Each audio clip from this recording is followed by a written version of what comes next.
മതരാഷ്ട്രീയം എന്താണ്, പൊളിറ്റിക്കൽ ഇസ്ലാം എന്താണ് എന്ന് ഒരു കൺഫ്യൂഷൻ വ്യാപകമായി കേരളത്തിൽ ഉണ്ടാക്കാൻ ശ്രമിക്കുന്നുണ്ട്. മുസ്ലിം ലീഗ് ഉയർത്തിപ്പിടിക്കുന്ന രാഷ്ട്രീയം സാമുദായിക രാഷ്ട്രീയമാണ്, പൊളിറ്റിക്കൽ ഇസ്ലാം അല്ല, സ്വത്വ രാഷ്ട്രീയവുമല്ല. മുസ്ലിം ലീഗ് 60-70 കൊല്ലമായി ഈ സമുദായത്തെ പൊളിറ്റിസൈസ് ചെയ്തു, രാഷ്ട്രീയവൽക്കരിച്ചു. അവരോട് 921 ശേഷം നിങ്ങൾ മനസ്സിലാക്കണം, CHന്റെ പ്രസംഗം, CHനല്ലേ അനുസ്മരിക്കണത്. CH അവരോട് പറഞ്ഞു, നിങ്ങൾ റോഡ് ഉണ്ടാക്കണം, പാലം ഉണ്ടാക്കണം, നിങ്ങൾ ഭയപ്പെടരുത്, ഒന്നിച്ചു നിൽക്കണം, അള്ളാഹുവിന്റെ മാർഗത്തിൽ ഒന്നിച്ചാൽ അള്ളാഹു സഹായിക്കും. ഇതൊക്കെ ഇങ്ങനെ ഹയത്തുകളും ഹദീസുകളും ഒക്കെ ഓതിയിട്ട് CH ഇങ്ങനെ മനോഹരമായി പ്രസംഗിച്ച് നമ്മൾ റോഡ് ഉണ്ടാക്കാൻ വന്നു, പാലുണ്ടാക്കാൻ വന്നു, സ്കൂൾ ഉണ്ടാക്കാൻ വന്നു. അതൊക്കെ ഈ നാട്ടിൻ്റെ പ്രശ്നമാണ്, മനുഷ്യരുടെ പ്രശ്നമാണ്. എന്നിട്ട് അതിനിടയിൽ പറഞ്ഞു അവകാശബോധമുള്ളവരാവണം, സമുദായത്തിൻ്റെ ജനസംഖ്യാനുപാതികമായ അവകാശങ്ങൾ നമുക്ക് ലഭിക്കണം. ഇതാണ് പ്രശ്നം. ആളുകളെ നിക്കരിപ്പിക്കുന്ന പണി ലീഗിൻ്റെ പണിയല്ല, ഓർമ്മിക്കണേ. ആളുകളെ ഹജ്ജ് ചെയ്യാൻ പറഞ്ഞയക്കണ പണി, നോമ്പ് തോൽക്കാൻ പറഞ്ഞ് അവരെ പ്രേരിപ്പിക്കുന്ന പണി ലീഗിന്റെ പണിയല്ല. ലീഗിന്റെ പണി എന്താ അറിയങ്ങള്? നോമ്പ് നോൽക്കരുത് എന്ന് പറഞ്ഞാൽ, ഹജ്ജ് ചെയ്യാൻ പോകാൻ പാടില്ലെന്ന് പറഞ്ഞാൽ, നമസ്കരിക്കരുത് എന്ന് പറഞ്ഞാൽ അതിന് അവകാശമുണ്ടെന്ന് ഒരു ജനതയുടെ മുന്നിൽ പറയുന്ന പണിയാണ്. എന്നിട്ടല്ലേ വിരൽ അനക്കണോ അനക്കണ്ടേ കുത്തുവോ മലയാളത്തിൽ പറയണോ പറയണ്ട, അതൊന്നും ലീഗിന്റെ പണിയല്ല, ലീഗിന്റെ ഏർപ്പാടേയല്ല. ഇസ്ലാമികമായ ഒരു രാഷ്ട്രം ഉണ്ടാക്കുക എന്ന് പറയുന്ന പണിയും ലീഗിന്റെ പണിയല്ല. ലീഗ് സാമുദായിക രാഷ്ട്രീയമാണ്. ഇത് CH സൂക്ഷ്മമായിട്ട് പറഞ്ഞു. എന്താ പറഞ്ഞത്? വർഗീയതക്കെതിരെ തലമുടിനാരിട അതിരുവെച്ചു. ഞാനൊരു പലപ്പോഴും പറയാറുള്ളൊരു കാര്യമാണ്. ഇപ്പോൾ പാമ്പുരുത്തി എന്ന് പറയുന്നത് എൻ്റെ അഴീക്കോട് മണ്ഡലത്തിൻ്റെ തൊട്ടടുത്തുള്ള സ്ഥലമാണ്.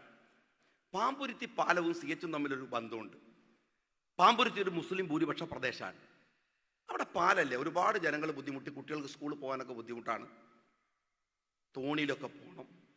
അങ്ങനെ നാട്ടുകാരെല്ലാം കൂടി CH പൊതുമരാമത്ത് മന്ത്രിയായപ്പോൾ CHനെ കാണാൻ പോയി. ആക്ഷൻ കമ്മിറ്റി CHനോട് പറഞ്ഞു, CH പാലം വേണം, അങ്ങനെയാണ് ഇങ്ങനെയാണ്. CH പറഞ്ഞു പൈസ ഇല്ല, ബജറ്റിൽ വെക്കാൻ പൈസ ഇല്ല.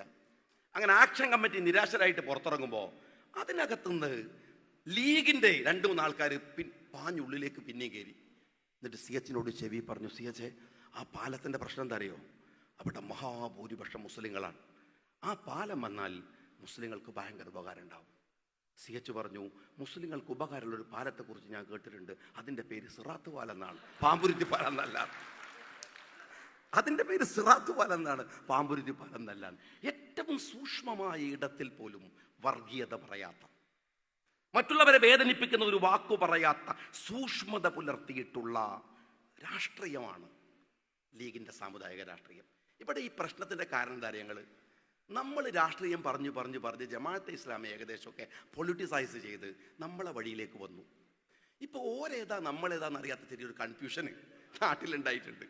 ജമാഅത്ത് വോട്ട് ചെയ്യാൻ തീരുമാനിച്ചതുകൊണ്ട്, ജമാഅത്ത് രാഷ്ട്രീയം സ്വീകരിക്കാൻ തീരുമാനിച്ചതുകൊണ്ട്, ജമാഅത്ത് ലീഗ് ഒരു 10-70 കൊല്ലം പറഞ്ഞ വഴിയിലേക്ക് വന്നതുകൊണ്ട് ഇവർ പറയാണ് ജമാഅത്തുമായിട്ട് എന്താ ബന്ധം, അതുകൊണ്ട് ഞങ്ങൾ തിരിച്ച് ജമാഅത്തിന്റെ പൊളിറ്റിക്കൽ ഇസ്ലാമിലേക്ക് പോടുന്ന. എടോ, അവർ നന്നായിട്ട് ഞങ്ങളെ വഴിയിലേ വരുന്നത്, ഞങ്ങൾ ഉത്തരവാദിയാ. ഇത് ഞങ്ങൾ പറഞ്ഞ മാർഗമല്ലേ? ഞങ്ങൾ മാറ്റി പൊളിറ്റിക്കൽ ഇസ്ലാം പറയണോ? ഞങ്ങൾ കുഴപ്പത്തിന്റെ വഴിയിലേക്ക് പോണോ? എന്തുമാത്രം ഒരു കുഴപ്പം പിടിച്ച വർത്താനാണ് നിങ്ങൾ പറയുന്നത്? മുസ്ലിം ലീഗ് വളരെ സൂക്ഷ്മതയോടെ, CH ആദരണീയനായ ഖാദർ മൊയ്തീൻ സാഹിബൊക്കെ ജീവിക്കുകയാണ് നിങ്ങളുടെ മുമ്പിൽ. ജീവിച്ചിരിക്കുന്ന, മരിച്ചുപോയ ഞാൻ മുനീർ സാഹിബ് ഇന്നിവിടെ വരേണ്ട ആളായിരുന്നു. എന്നോട് ഇസ്മായിൽ നേരത്തെ കാണിച്ചു, മുനീർ സാഹിബിൻ്റെ പേജിൽ പോയി പരിപാടിയുടെ ലൈവ് ഇട്ടിട്ടുണ്ട്. ആശുപത്രിയിൽ ഇങ്ങനെ വല്ലാത്തൊരവസ്ഥയിലായിരുന്നു മുനീർ സാഹിബ് ഉണ്ടായിരുന്നത്. സാദിഖലി തങ്ങളുടെ അഭ്യർത്ഥന മാനിച്ച് പ്രാർത്ഥന കൊണ്ട് നമ്മൾ അദ്ദേഹത്തെ തിരിച്ചു പിടിച്ചതാണ്. അള്ളാഹു അദ്ദേഹത്തിന് ആയുസ്സും ആരോഗ്യമൊക്കെ പ്രദാനം ചെയ്യുമാറാവട്ടെ. ആശുപത്രിയുടെ പുറത്ത് ഇങ്ങനെ ഞാനിങ്ങനെ നിൽക്കുമ്പോൾ ഞാനിങ്ങനെ ആലോചിക്കുകയായിരുന്നു മുനീർ സാഹിബിനെ കുറിച്ച്. സൈദ്ധാന്തികമായ തമാശകൾ പറയുന്ന ഒരാളാണ് അദ്ദേഹം. ഒരിക്കൽ ഗഫൂർ, അത് മലപ്പുറം ജില്ലാ സെക്രട്ടറി ഗഫൂർ ഇന്നലെ ഫേസ്ബുക്കിൽ എഴുതിയിരുന്നു. ഞങ്ങളൊരിക്കൽ യാത്ര പോകുമ്പോഴാണ് തിരുവനന്തപുരത്ത് UDF മാർച്ചിൽ മുനീർ സാഹിബ് കുഴഞ്ഞു വീണു എന്ന് കേൾക്കുന്നത്. 1 മണിക്കൂർ കഴിഞ്ഞപ്പോൾ വിളിച്ചപ്പോൾ എനിക്ക് അദ്ദേഹത്തെ കിട്ടി. അദ്ദേഹം ലൗഡ് സ്പീക്കറിലിട്ടപ്പോൾ ഞങ്ങളോട് പറഞ്ഞു, ഞാൻ ചോദിച്ചു നിങ്ങൾ ശ്രദ്ധിക്കണ്ടേ? അപ്പോൾ പറഞ്ഞു അതങ്ങനെയൊന്നുമല്ല. ആ പരിപാടിയിൽ സതീശനും രമേശ് ചെന്നിത്തലയും കുഞ്ഞാൽ സാഹിബൊക്കെ ഉണ്ട്. ശ്രദ്ധ മുഴുവൻ ഓരേലേക്ക് പോയി. പിന്നെ ഞാൻ കുഴഞ്ഞു വീഴാതെ മീഡിയയിൽ വരാനുള്ളൊരു സാധ്യതയില്ല എന്ന് പറഞ്ഞു. വളരെ തമാശ. ആ മനുഷ്യന് ആശുപത്രി കിടക്കയിൽ ഡ്രിപ്പ് അഴിച്ചിട്ടില്ല. മുനീർ സാഹിബിനെ കാണാൻ വേണ്ടി ഞാൻ ആശുപത്രിയിൽ നിൽക്കുമ്പോൾ എൻ്റെ തൊട്ടടുത്തൊരു സ്ത്രീ ശരീരമാസകലം പൊള്ളലേറ്റ് പ്ലാസ്റ്റിക് സർജറി കഴിഞ്ഞ് ഒരു സ്ത്രീ, കാണാൻ നമുക്കൊരു വിഷമമുണ്ടാവുന്ന രൂപത്തിലുള്ളൊരു സ്ത്രീയുണ്ട്. ഞാൻ അവരോട് ചോദിച്ചു എവിടെ നിന്നാണ്. അവർ ഹൈദരാബാദിൽ നിന്ന് വന്നതാണ്. മുനീർ സാഹിബിന് സുഖമില്ല എന്ന് കേട്ടിട്ട് വന്നതാണ്. ഇങ്ങനെ കൈപിടിച്ചിരുന്നു പ്രാർത്ഥിക്കുകയാണ്. ഭർത്താവ് ആസിഡ് മുഖത്തൊടിച്ച് അവരുടെ സുന്ദരമായ മുഖം വികൃതമായതാണ്. ഇന്ത്യയിൽ ഇത്തരത്തിൽ ദുരന്തങ്ങളിൽപ്പെട്ട് പ്ലാസ്റ്റിക് സർജറിക്ക് വിധേയമായി ജീവിതത്തെ അതിജയിക്കാൻ പറ്റുന്നവർക്ക് വേണ്ടി നേതൃത്വം കൊടുത്ത ഒരു മന്ത്രിയായിരുന്നു മുനീർ സാഹിബ് എന്ന് അവരെന്നോട് പറഞ്ഞപ്പോഴാണ് ഞാനത് അറിയുന്നത്. CH മുഹമ്മദ് കോയ സാഹിബിനെ ഈ സമുദായം ഉൾക്കൊണ്ടു. CHന് ശേഷം അത്തരം ആഹ്വാനങ്ങൾ ഉൾക്കൊള്ളാൻ സമുദായം പാകപ്പെട്ടിട്ടുണ്ടോ എന്നതാണ് എൻ്റെ ചോദ്യം. നിരാലംബമായിരുന്ന 40കളിൽ 50കളിൽ CH പറയുന്ന വാക്കുകൾക്ക് പവിഴത്തിൻ്റെ വിലയുണ്ടായിരുന്നു. സമുദായത്തിന് അതുമാത്രമായിരുന്നു ആശ്രയം. അതുപോലെ വന്ന് ഇന്ന് പറയുന്നത് കേൾക്കാത്തത് എന്താണെന്നറിയോ? അന്നത്തെ മുസ്ലിം സമുദായത്തിൻ്റെ മുമ്പിൽ വേദനകളും സങ്കടങ്ങളും ആയിരുന്നു. ഇന്ന് വറ്റുകുത്തുന്ന കുഴപ്പാണ്. ഇന്ന് അത്തരമൊരു കാര്യം കേൾക്കുന്നിടത്ത് അതിൻ്റെ ജാഗ്രതയുടെ കുറവ് വരുന്നത് സൗകര്യങ്ങൾ വർദ്ധിക്കുന്നത് കൊണ്ടാണ്. അടിസ്ഥാനപരമായി നഷ്ടപ്പെടുന്ന എന്തെല്ലാം കാര്യങ്ങൾ ഒരുപാട് മുസ്ലിം ലീഗ് രാഷ്ട്രീയ പാർട്ടിയുടെ നേതൃത്വം എടുക്കുന്ന തീരുമാനങ്ങൾ. ഇപ്പോൾ ഞാൻ ചോദിക്കതേ, മാറ്റങ്ങളൊക്കെ ഉൾക്കൊള്ളാൻ നമ്മളൊക്കെ ഒരുപാട് തയ്യാറായിട്ടുണ്ട്. പക്ഷെ നമ്മൾ ആ മാറ്റങ്ങൾ ഇത്രമാത്രം ഏറ്റവും കൂടുതൽ നമ്മൾ ഉൾക്കൊണ്ട മാറ്റം കാര്യങ്ങൾ ടെക്നോളജിയാണ്. ഈ ടെക്നോളജിയിൽ നമ്മൾ ഉൾക്കൊണ്ട മാറ്റം ഈ കമ്മ്യൂണിറ്റിക്ക് ഗുണപരമായി നിങ്ങളും ഞാനും എത്ര പേര് ഉപയോഗിക്കുന്നുണ്ട്? ഞാൻ നിങ്ങളോടൊക്കെ ചോദിക്കട്ടെ, നിങ്ങളുടെ സ്റ്റാറ്റസ് നിങ്ങൾ എന്താ വെക്കണമെന്ന് ആലോചിച്ചിട്ടുണ്ടോ?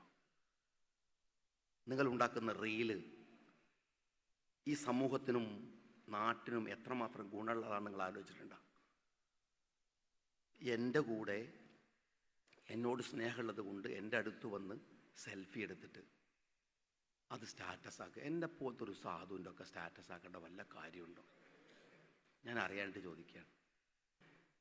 അവനവനെ പ്രൊമോട്ട് ചെയ്തിട്ട് റീലുണ്ടാക്കുകയും സ്റ്റാറ്റസ് വെക്കുകയും ചെയ്യുന്നതല്ലാതെ അത് വെക്കുന്നതിന് മുമ്പ് സമൂഹത്തിൽ 10 റുപ്പികയുടെ ഗുണമുള്ള ഒന്നാണ് ഞാൻ ചെയ്യുന്നത് എന്ന് എപ്പോഴെങ്കിലും നിങ്ങൾ ആലോചിച്ചിട്ടുണ്ടോ? ആലോചിക്കണമെന്ന് ഞാൻ നിങ്ങളോട് പറയാൻ. നിങ്ങൾ മനസ്സിലാക്കേണ്ട ഒരു കാര്യമുണ്ട്. നിങ്ങൾ ഇന്ത്യയിൽ മാറ്റങ്ങൾ വരുത്തുന്ന, നമ്മൾ മാതൃകയാക്കണമെന്ന് വിചാരിക്കുന്ന ഏതെങ്കിലും ഒരു മനുഷ്യൻ, ഒരു ബുദ്ധിജീവി, അയാളുടെ സ്റ്റാറ്റസ് നോക്കിയിട്ടുണ്ടോ? അയാളുടെ റീല് നോക്കിയിട്ടുണ്ടോ? കുറച്ചെങ്കിലും ഉളുപ്പുള്ള ഒരാൾ അങ്ങനെ ചെയ്യുന്ന നിങ്ങൾ കണ്ടിട്ടുണ്ടോ? ഈ ടെക്നോളജിയെ നിങ്ങൾ എത്ര പേർ ഗുണപരമായിട്ടാണ്? അപ്പം ചോദിക്കും, ഇത് പറയുന്ന ഷാജിയാണ്, ഓൻ്റെ എന്തെല്ലാം റീലാണ് വരുന്നത്? വല്ലാഹി ഞാൻ അറിഞ്ഞിട്ട് വരുന്ന റീലുകൾ ഒന്നുമില്ല. അഥവാ എൻ്റെ ശ്രദ്ധയിൽപ്പെട്ടാൽ ഞാൻ അവരോട് പറയും. എന്തിനറിയോ? കാണാനൊക്കെ എനിക്കിഷ്ടമാണെങ്കിലും പറഞ്ഞിട്ടില്ലെങ്കിൽ ഒരു തെറ്റായി പോവല്ലോ എന്നുള്ളത് കൊണ്ട് പറയും, ചെയ്യരുത്.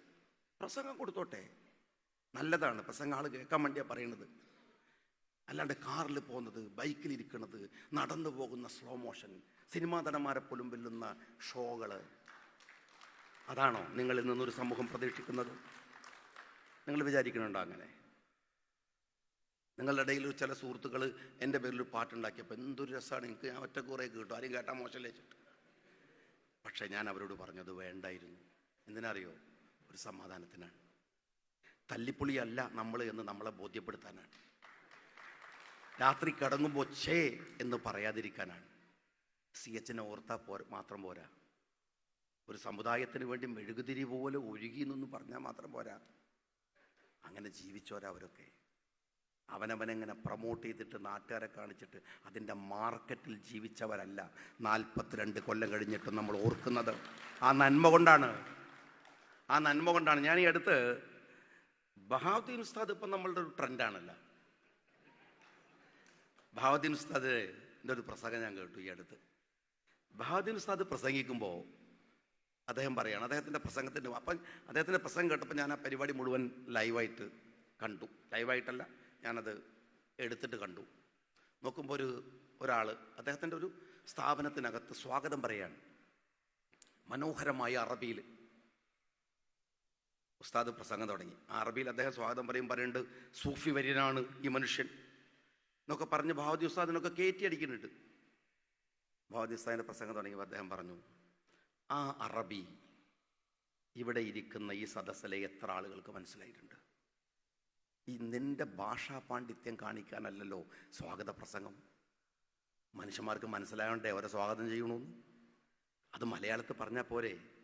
എന്നിട്ട് ചോദിക്കുകയാണ്, എന്തിനാണ് വെറുതെ എന്നെ പറ്റിയൊക്കെ ഇങ്ങനെ പറയണത്? എന്ത് ദ്രോഹമാണ് അത്! ഇസ്ലാമിക വിരുദ്ധാണ്. ആ മനുഷ്യനെ ഇവരൊക്കെ വെറുതെ ആക്രമിക്കണത്. അത്ര സെൻസ് അദ്ദേഹത്തിനുണ്ട് എന്നത് തന്നെയാണ് അദ്ദേഹത്തിന് ഇത്രയേറെ ശത്രുക്കൾ ഉണ്ടാവാൻ കാരണം. ആ മഹാപണ്ഡിതൻ, പാണ്ഡിത്യം എന്താണ്? ഇസ്ലാമിലെ 3 ക്രൈറ്റീരിയ ഉണ്ട്. എന്താ ക്രൈറ്റീരിയ നിങ്ങൾ? 1 അദബ്, 2 ഇൽമ്, 3 ഇബാദത്ത്. ഇപ്പൊ നേരെ കുത്തനെയാണ്. ഇപ്പൊ ഇബാദത്ത്, ഇൽമ്, അദബ് എന്നാണ്. അദബ് ലാസ്റ്റ് മതി എന്നാണ്. നമ്മളെ ചിലവരൊക്കെ കാണുമ്പേ പണ്ഡിതൻ, നിങ്ങൾ കണ്ടിട്ടില്ലേ സൂഫി വര്യന്മാരായ പണ്ഡിതന്മാരൊക്കെ? ചാപ്പനങ്ങാടി ബാപ്പ മുസ്ലിയാരെ പോലെ, കണ്ണിയത്തിൽ സാദിനെ പോലെ, അങ്ങനെയൊക്കെ നിങ്ങൾ പരിശോധിച്ച് നോക്ക്. അദബ്, ഇൽമ്, ഇബാദത്ത്. ഇബാദത്ത് മാത്രം ഉണ്ടാവലല്ല, ഇൽമിൻ്റെ സൗന്ദര്യം ഉണ്ടാവണമെങ്കിൽ വിനയം ഉണ്ടാവണം, അദബ് ഉണ്ടാവണം. അതൊത്തുചേർന്ന മഹാമനുഷ്യനാണ് ബഹാവുദ്ദീൻ ഉസ്താദ് എന്ന് അദ്ദേഹത്തിൻ്റെ ഈ പ്രസംഗം കേട്ടപ്പോൾ എനിക്ക് തോന്നി. ഒരുപാട് ആൾക്കാരുണ്ട് വെറുതെ അല്ല അദ്ദേഹത്തെ എതിർക്കുന്നതൊന്നും. ഞാൻ നിങ്ങളോട് പറയണു, എല്ലാത്തിനും ഒരു സൗന്ദര്യം ഉണ്ടാവണം. ഖാദർ മൊയ്തീൻ സാഹിബ് സൗന്ദര്യവത്തായ ജീവിതം കൊണ്ട് നമ്മളെ അതിശയിപ്പിച്ച മനുഷ്യനാണ്. സൗന്ദര്യവത്തായ ജീവിതം, ലാളിത്യം. അദ്ദേഹം അങ്ങനെ, ഞാനിങ്ങനെ ആലോചിക്കുകയാണ്, ഇരിക്കുമ്പോഴൊക്കെ നേരത്തെ മുതലേ ഉണ്ട്, ശബ്ദമൊന്ന് ഉയരുമ്പോഴേക്ക് കൈയടിക്കാൻ കൈ ഇങ്ങനെ വെക്കും. അദ്ദേഹം ഒരു അംഗീകാരം, ഒരു വിനീതനായി, വിധേയനായി, എല്ലാവരുടെയും മുമ്പിൽ ഒരു താഴെത്തട്ടിൽ നിൽക്കുന്നവനായി. എപ്പോൾ കണ്ടാലും നേരത്തെ വരുമ്പോൾ ഇടയിൽ ഞാനിങ്ങനെ നിൽക്കുമ്പോൾ എന്നെ കണ്ടു, പിന്നെ കുറച്ച് കഴിഞ്ഞിട്ട് ഞാനാണെന്ന് ബോധ്യമായപ്പോൾ ഒരു പിതാവ് നമ്മളെ തൊടുന്ന ഒരു ഫീലാണ് ഖാദർ മൊയ്തീൻ സാഹിബ് നമ്മളെ തൊടുമ്പോൾ. വിനയാണ്, വേറൊന്നും വേണ്ട. വൃത്തിയാണ്. ഇന്നല്ലാഹ ജമീല യുഹിബ്ബുല്ലാഹു ജമാല. അള്ളാഹു സൗന്ദര്യത്തെ ഇഷ്ടപ്പെടുന്നവൻ മാത്രമല്ല, അള്ളാഹു സൗന്ദര്യമുള്ളവനാണ്. സൗന്ദര്യം ശരീരത്തിൻ്റെ മേക്കപ്പ് ഒന്നുമല്ല. സൗന്ദര്യം നിങ്ങളുടെ പെരുമാറ്റത്തിലുണ്ടാവണം, സാമ്പത്തിക ഇടപാടുകളിലുണ്ടാവണം, നിങ്ങളുടെ നേതൃപഥത്തിലുണ്ടായിരിക്കണം, നിങ്ങളുടെ കുടുംബജീവിതത്തിലുണ്ടായിരിക്കണം. എല്ലാം സൗന്ദര്യവത്തായി കൊണ്ടുപോകാൻ നിങ്ങളുടെ ബിസിനസ്സിലുണ്ടായിരിക്കണം, നിങ്ങളുടെ ജോലിയിലുണ്ടായിരിക്കണം. നിങ്ങളെ കാണുമ്പോൾ മറ്റുള്ളവർക്ക് ആശ്വാസമുണ്ടാവുക, സന്തോഷമുണ്ടാവുക.